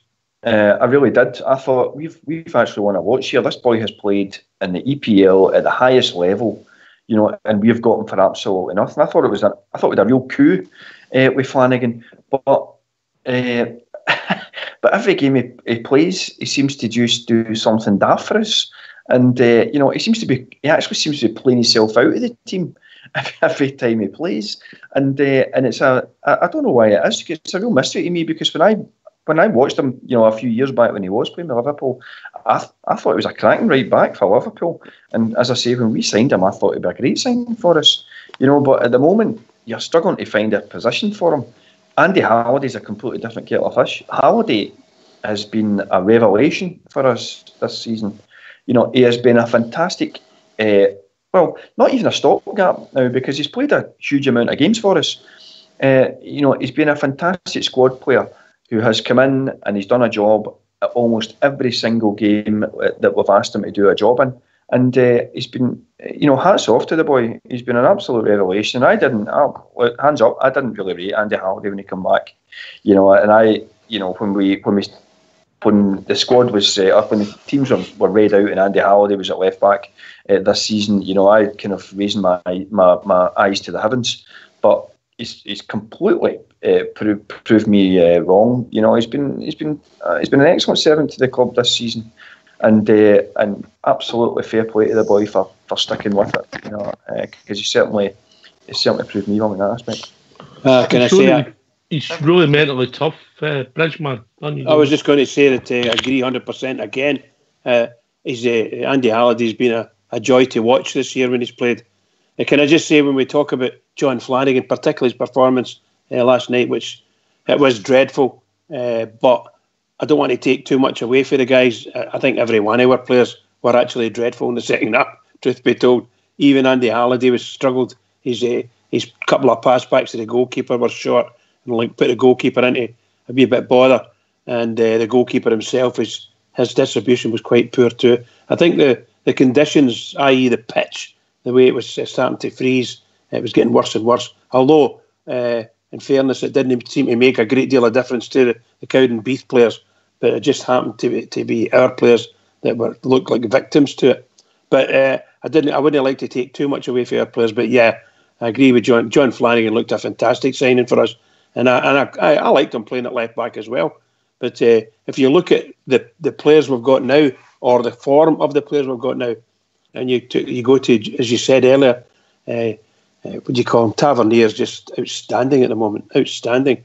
And of course, Barisic is just, well, we've only started to get him back on form, but my God, what a difference he's made already. He gives us that fabulous balance on the left. Just wonderful to watch. Just great. And I think you're saying, Bridge, that Tavernier's been outstanding, but I think that going forward, I mean, he's been great in terms of his assists and his goals that he's come in, particularly his penalties, which he doesn't seem to miss. And that's a very underrated skill, in my opinion. Someone that you can rely on for a spot kick, in a games is really fundamental. But when you talk about Tavernier being outstanding, I think his all-round game has really, really improved this year. And I know a lot of people have got the issues about him in terms of being captain, but I think that's a completely different conversation. But I think his all-round game has improved. He's starting to pick the times when he's going forward now, as opposed to just charging forward at every opportunity which he was asked to do previously.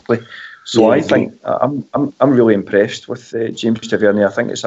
I think we're seeing a far more mature footballer than we have done in previous seasons. Even though he might not be as flamboyant as he has been for us in previous seasons, I think we're seeing a far more mature player. Yeah, I agree with you there. He's certainly turning it on, and his game's improving all the time. And he's going to be, just if he stays with us for another year, or even to the end of the season for that matter, he's just going to be worth a lot of money for himself. He's come on in leaps and bounds. Just great to watch. Great to watch his improvement. I'd be interested to see what happens, mate, who kicks on, and if they don't go, I don't think Morelos is angling for a move at the moment. Fox, I don't think he is. No, I don't think he's pushing, or his agent's pushing to move. As I say, I think he can see the improvement in his game in the last 6 months under the man, Steven Gerrard. And maybe he thinks he can go to better heights staying with us, mate. Mm-hmm. Maybe. You never know. Cushy? Yeah, I think the difference is Steven Gerrard coming in for Alfredo Morelos. Let's be honest. Who would you rather was your manager, Graham Murty or Steven Gerrard? And who would you be kind of most happy to play under? We'll see. Morelos is now was getting European football to Christmas. Which was a big bonus for any player.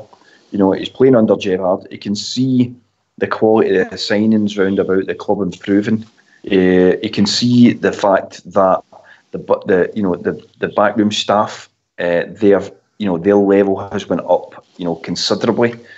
So I think the whole atmosphere round about the club is getting more professional, and the quality on the park is increasing.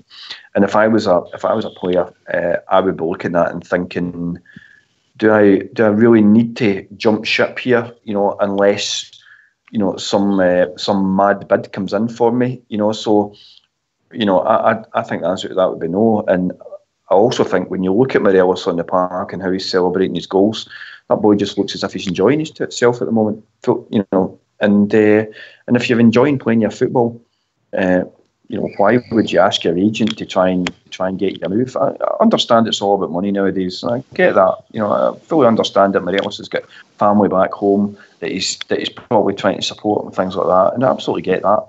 But he won't be in daft wages. He won't be in rubbish wages with us. He'll still be in a good wage, and I think Morelos' time will come.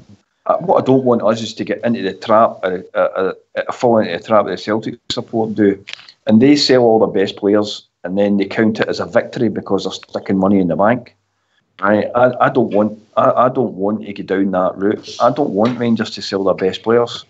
If it's financially viable for us to keep these players, then I want us to keep them. I don't want to sell Morelos for 12 million and count it a victory because it balances the books. I don't really, to a certain extent, I'm not really bothered about my books being balanced. I want the best football team that can get on the park, and I think we're, the team across the city, their support have fallen into a trap of the board tell them that they've sold this guy for X amount of million, and they think it's some kind of victory when in fact their squad is getting depleted and the quality is getting less. I hope the Rangers support doesn't fall into that trap. We should be keeping our best players wherever we can. If we have to sell them, if it's funny money, then fantastic. That's fine. But we shouldn't be angling for moves for our best players. Yeah, I 100% agree with that. 100% agree with that, Pat.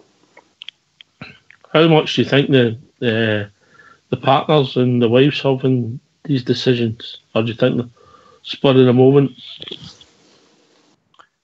Well, I think that every player, obviously unless they're single, the players have families, they have kids, they've got mortgages, they've got outgoings, all these things play into it. I heard what footballer was it? Was it Roy Keane that said he couldn't, he could not believe sometimes that the wife would want to stay in London. I think it was Roy Keane. It was lambasting his players when they were saying that they wanted, the wives didn't want the player to move out of London. So they definitely have an input into it. There's no question about it. And I don't blame players for having personal influences. That's their life. If they've got their own personal decisions to make. And no doubt money will be a top priority for these people. Because they've got a relatively short career, and unless they're at the very, very top of the game, they've got to make this money last them essentially a lifetime. So I don't blame players for wanting money. They've all got outgoings. They've all got wives. They've all got kids mostly, or they will have. And it's just part and parcel of life. These things happen. But as I say, I hope that we try and keep our players happy. We try and keep their families happy, and they want to stay in Glasgow and they want to play their football for Rangers. And at the end of the day, if the player wants to move or a club comes in that is really offering funny money for these players, then there's not a lot we are going to be able to do about it, because some of the money now in offer for these players is just absolutely phenomenal, and it'll set them up for life. And very few people would turn down a career move where you're set up for life. I think it was Dennis Bergkamp that came out a couple of years ago, and I think he was in Italy before he went to Arsenal. I think that's correct, and he stated that it was because his wife wasn't happy there, that he couldn't concentrate on his football. So I think that's quite an important point, how your family settles in at a club. Yeah, I think they've got a big influence on that for sure. And you get people that are going away from home. You can be homesick very quickly. I think that's what happened to Andy Halliday. Truth be told, when he was over in Uzbekistan or Azerbaijan or whatever one it was, I think he got homesick. So that can be a big.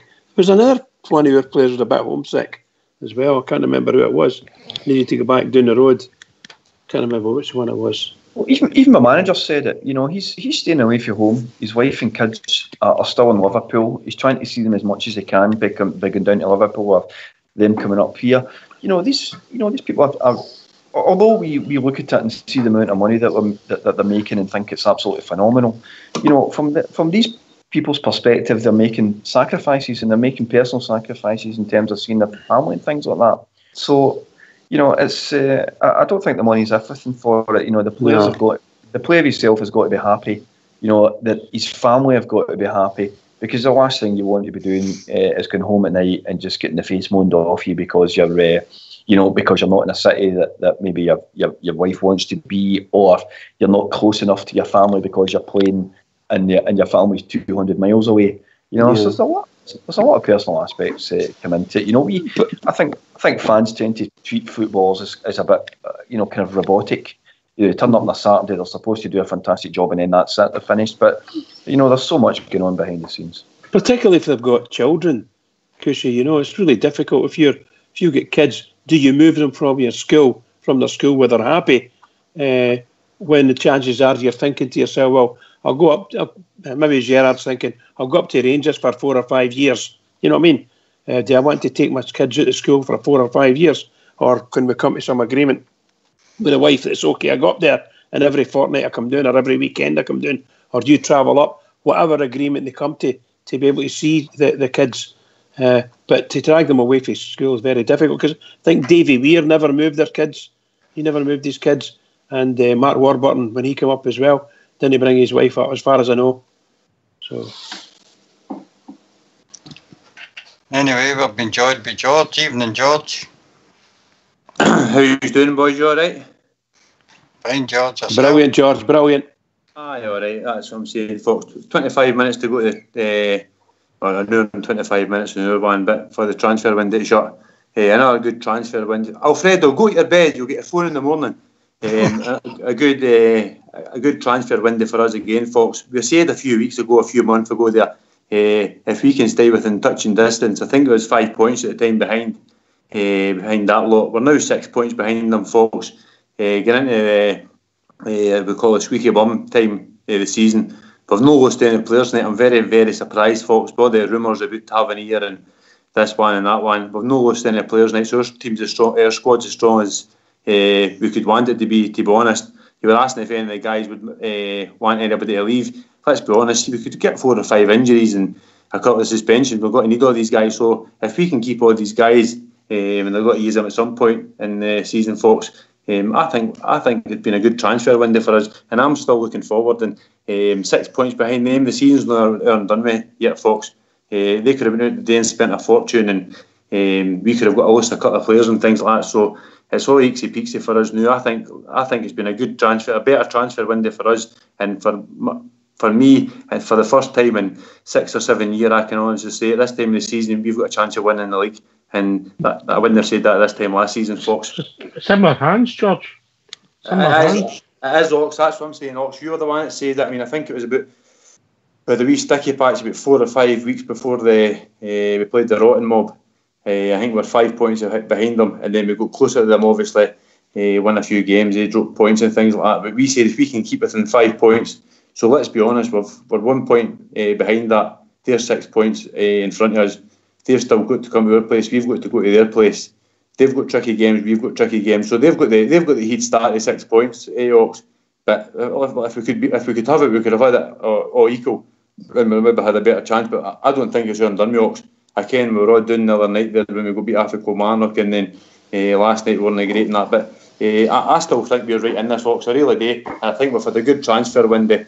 These two guys will make big changes for us for the way we can play going forward. I think I'm looking forward to it now. Oh, George, they seem to be ready to hit some away games now, so that might make a wee difference as well to them. The thing is, Bridge. I mean, we can only bother about ourselves, to be honest. Oh, of course, absolutely, pal, absolutely. And we can look at their results and things like that. But we can, if we win all our games, and then we can start looking out at them. We were doing that a few weeks ago. Every time. See how they were getting on and things like that. But now we can actually concentrate on our own results. We've got St Mirren, we've got Aberdeen, we've got a couple of harder games coming up at home and things like that. A couple of away games. So we've just got to get our head down and go on with it. Start winning games. Like you say, I'll take 4 or 5 1-0s to get us in a wee bit of run, Bridge. See how they go on. And then 4 or 5 weeks down the line, if we're still 3 or 4 points, 5 points behind them, we're right in this. And they'll start to get squeaky bum time, because they've had it easy by this point in the season. Nobody's chased them at this point in the season. We're chasing, so it's in our hands, like Ox says, Bridge. Absolutely, pal. Absolutely. I think you look forward and Saturday's game, we're taking that as a tick in the box, and then it becomes massive off of Pittodrie. We take these 6 points out of 6, and momentum starting to turn for me. Big style, and then we've got some decent fixtures coming after that for a few weeks, and just hope we can win the games. Cushy. I'm going to be really cliched here and say let's take one game at a time. I think let's beat St Mirren, stick 3 points on the board. Let's beat them convincingly. Get a good performance on, and then let's take that confidence into the Sheep game. I fully expect us to beat St Mirren. I don't think if we turn up, I don't think there'll be any major issues there. But we've had so many setbacks out of nowhere this season that I don't take any game for granted at all, even home games against St Mirren. So let's just do a professional job and put the 3 points on the board. The Aberdeen game will be a really, really interesting one away from home. I think we've probably got a better chance against them away from home because I think they'll come out slightly more than they did at Ibrox the last time. But Aberdeen are an organised team. I don't think they're fantastic going forward. I think they're very much, hoping for mistakes, hoping for set pieces. They've got an absolute giant at centre forward. Who is scoring a lot of goals and who is obviously a danger from set pieces and an aerial threat. And that's the play to their strength in that respect. It's very much Aberdeen are very, very much a 1970s football team, I think. But they are, it's all aerial, it's all keep it tight, it's all lump it up the park. But it's been successful for them in Scottish football to an extent, and we just need to be aware of that threat. But I firmly believe we're capable of beating them. I think we've got a better chance of beating them away from home, and if we can do that, and we can stick 6 points on the board over the next couple of games, then excuse me, that'll put in that will set us up nicely. It will certainly negate the Kilmarnock result, and as Bridgman touched on earlier, I think we're rivals. I've got some away games coming up. So let's see what happens, but let's get the St Mirren game out of the way first of all. No injuries, etc., and take it from there. And 3 points as well, Kush, yeah. Sorry, very important tie. No. I touched on a few things there. Bridgman, momentum's important, and by the way, bit of luck's important as well. Oh, it goes hand in hand. If you can get your build a momentum, and obviously with the momentum comes good fortune, because it's always very difficult to keep things going for long runs. So keep the momentum going. Go with whatever luck you can get, as long as it's good, and long may it go on. And Kush is right. There's going to come to a certain point. Big George was saying it as well. Somewhere along the line, the planets are going to fall in line with us. If we meet them at Celtic Park and we win all the rest of our games, meet them at Celtic Park, we need to win. We need to win. Simple as that. And we need to beat them, those two games. If everything goes the way it's going and we're still 6 points behind them, because the chances are they're going to have a similar run of momentum in it as well. But let's hope they get the wee trip-ups on their away games. That's best for us. But in my mind, that's what we need to do. Every game, we'll get 15 games to go, end of the season, and we need to beat Celtic twice in that. And it's a hard task, but we're going to do it. For me, minimum 4 out of 6, mate. 4 out of 6, yeah. Get a draw there and win at Ibrox. That could help us date, Well, the thing is, the way I'm looking at it, I don't like to, the way things are, I don't like to look too far forward. Mm-hmm. But it's against them. And I'm willing to say right now, if we go to Celtic Park and win, which is a massive task for us, given all the politics that we're going around about, what do you call it, attendances. But seriously, if we go there and win, beat them there, that's like a war. That's like a victory in war. It'll just be amazing. You've got the future though. That we've got so many other games prior to that we need to concentrate on and pick up the 3 points. That game. I'm just hoping that game, by the time we come to it, that we've not dropped so many stupid points that game is actually relevant to us at the time, and then we can go there and actually do a job. But I think we need to concentrate first and foremost on getting the points on the board, so that when it does come to those games, they mean something to us in terms of the actual league and winning the league. and we don't just keep dropping stupid points, because I was really worried after the Kilmarnock game, and I was really down after the Kilmarnock game, because I felt we were just blowing it. We were just, after a really good performance at Ibrox against Celtic, we just absolutely blew it against Kilmarnock, and I was pretty depressed about it, But we've with a far better performance the other night, and hopefully we can then kick on and just pick up the league points that we're expected to pick up. I think the Old Firm games will take care of themselves, But let's get as many other points on the board before those games come in, so that when it comes to those games, they really really mean something. And and if we win them, we go top of the league type thing. That's where I want to be, not. Absolutely. Just kind of playing catch up, because I just feel we're still playing catch up with Celtic at the moment in terms of points. We need to win every single game. As I said, there's 15 games left in the league, and take it for granted that things will happen, and we want some momentum. We want luck to go with us as well. But if we concentrate on every game and win every game and get to Parkhead, I think we could do it. We need to do it, but we need to win every game. We need to win our games. No drops, stupid points here and there. Just like you said, Cushy, we can't do that. Otherwise, we're just wasting our time. I don't mean that in a nasty way. We're learning and learning every week. But we need to be, if we're going to build momentum, you need to win games to do that. Thing is, but Bridge, I think the difference is this time around is I've always thought everybody can beat everybody. Maybe the apart from the bottom three or things like that, you're not going. But anybody outside that can beat anybody. The top team can take top points to teams sitting in 7th and 8th and things like that. We know that. But now we know we can beat them. I think that was a bit of claw around their neck, thinking we could never beat them. We've bet them now, and it should have been more than one. So I think going forward now, we can take points off them. Other teams can take points off them.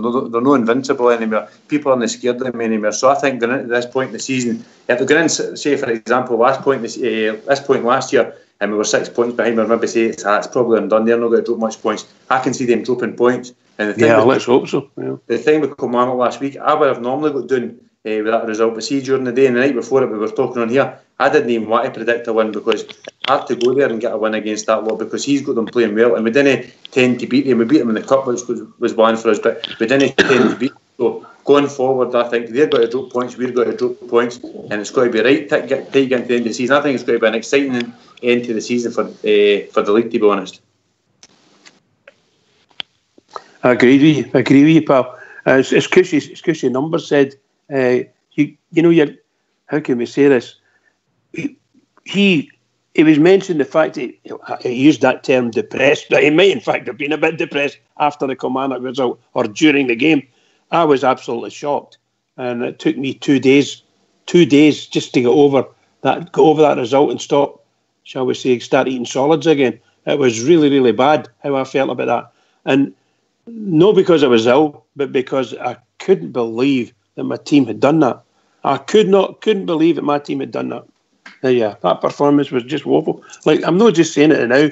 You know that everybody agreed and everybody said it at the time. It was dreadful, and yeah, I was shocked. No, I don't want to be shocked like that again this season. I don't want to be like that.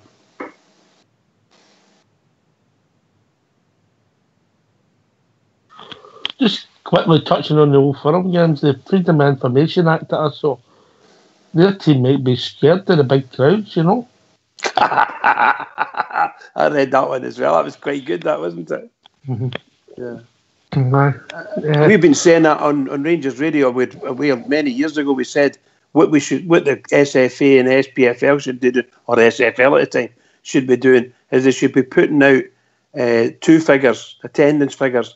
One is their season tickets, and the actual attendance, or just the actual attendance, because it's just no right, There's no right to come out and say, we've got, even ourselves, we've got 46,000 here, but wait a minute, there's 10,000 empty seats. That's no right. In anybody's language, it's no right, but maybe they have to do it for tax reasons, I don't know, but let's assume it is. If they've got to do that, then good, but they should come out with the actual attendance.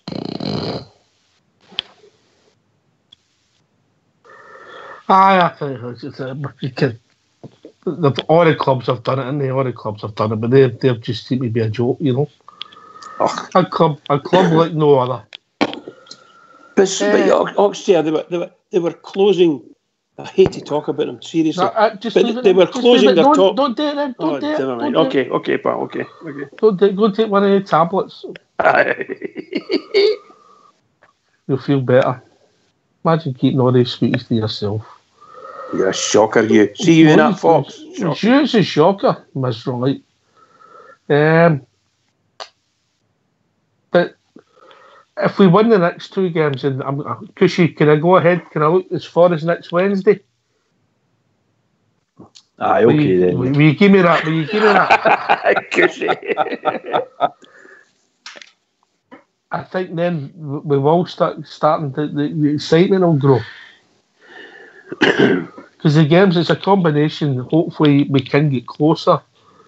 We might drop points over the next two games, but you get that the games are running out, things start getting tighter, squeaky bum time, whatever you want to call it, Fergie called it, and we could be right in there. Well, things are getting tighter. We're down to what is it, 12 games before the break, before the league split, is it something like that? It's not. Is it even that much? I'm not sure, but it's 11 games. 11 games. Or 10 now. 10 games now.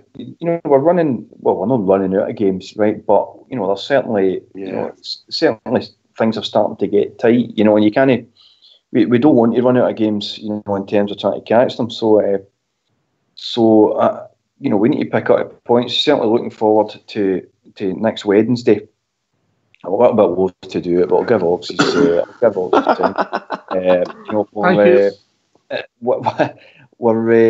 That would be a really good marker for us, because we've not beat Aberdeen this season, frankly.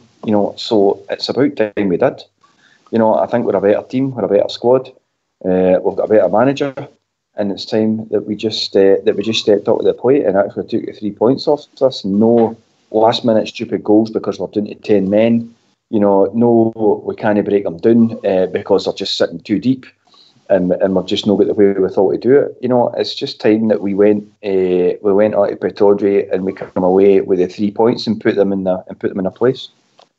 I've seen a start. Sorry for jumping in there, Kush. I've seen a start. The Aberdeen goalkeeper hasn't had a save to make against Rangers this season. I mean, that's frightening. Hasn't he made a save against Rangers? The first game, was it 3-each we drew in the first game? That's a shocking start. If that's the case, that's an absolutely shocking start. Yeah. We need to get our finger out against Aberdeen and start picking up the 3 points. And I don't care how we do it, but they seem to be, and I don't believe for 1 minute that Derek McInnes has got the tactical, he's got the tactical hex on Gerrard. That I've said on here many, many times. McInnes's tactics are hope rather than expectation.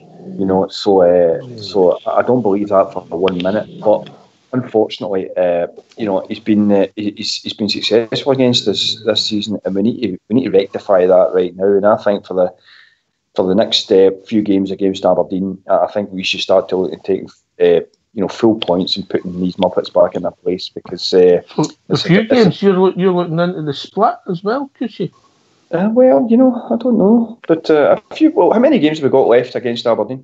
2, potentially a cup final, so we could get sweet revenge on them if we could beat them twice in the league and then do them in. Aye, exactly. So they've mugged us, by the way. Come on, let's be real. They have mugged us. They've completely mugged us. But I think we've kind of fell into the trap a wee bit. In terms of it's just like, a single. They get one chance in a game.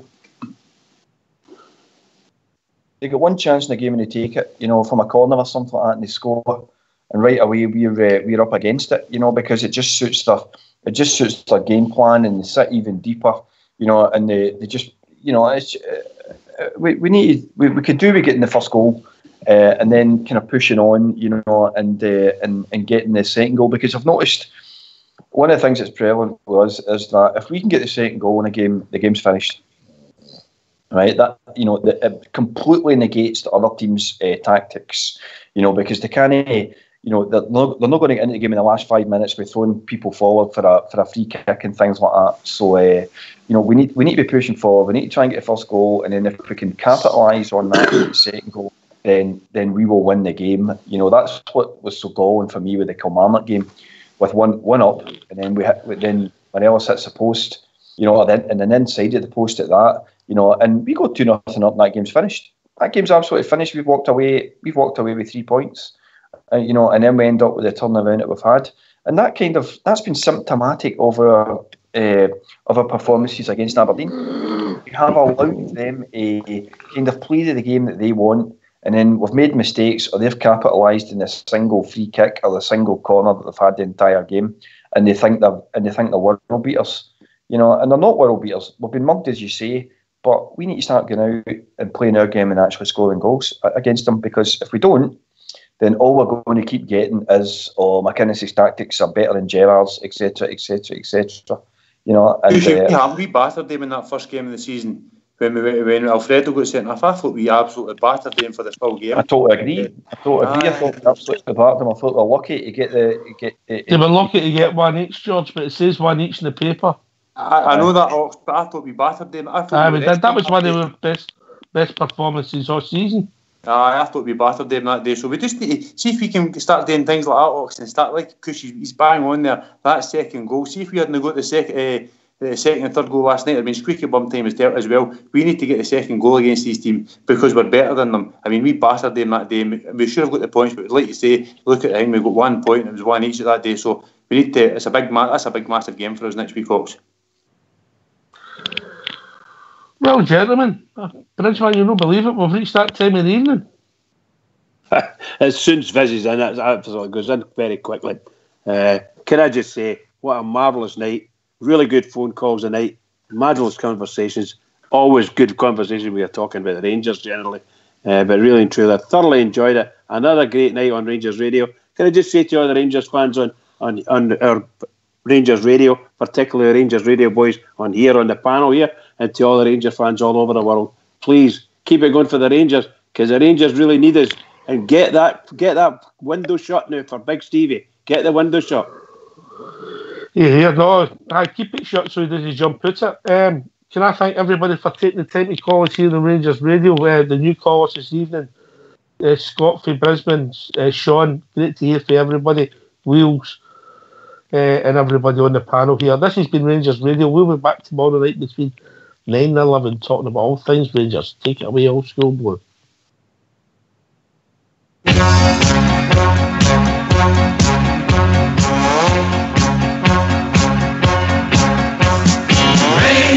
Rangers, easy, okay. Look out, everyone, we're on our way. Football is the game that we play all over the world. Rangers, easy, okay. Look out, everyone, we're on our way. We can show the world how to play, for we are Rangers, okay. Won't you come and cheer us? Help the boys along. White and blue, coming through with a song. Oh, Rangers, easy, okay. Look out, everyone, we're on our way. Football is the game that we play all over the world. Rangers, easy, okay. Look out, everyone, we're on our way. We can show the world how to play, for we are Rangers, okay. We'll be there to do it. Do it if we can. Win the cup, hold it up in our hands.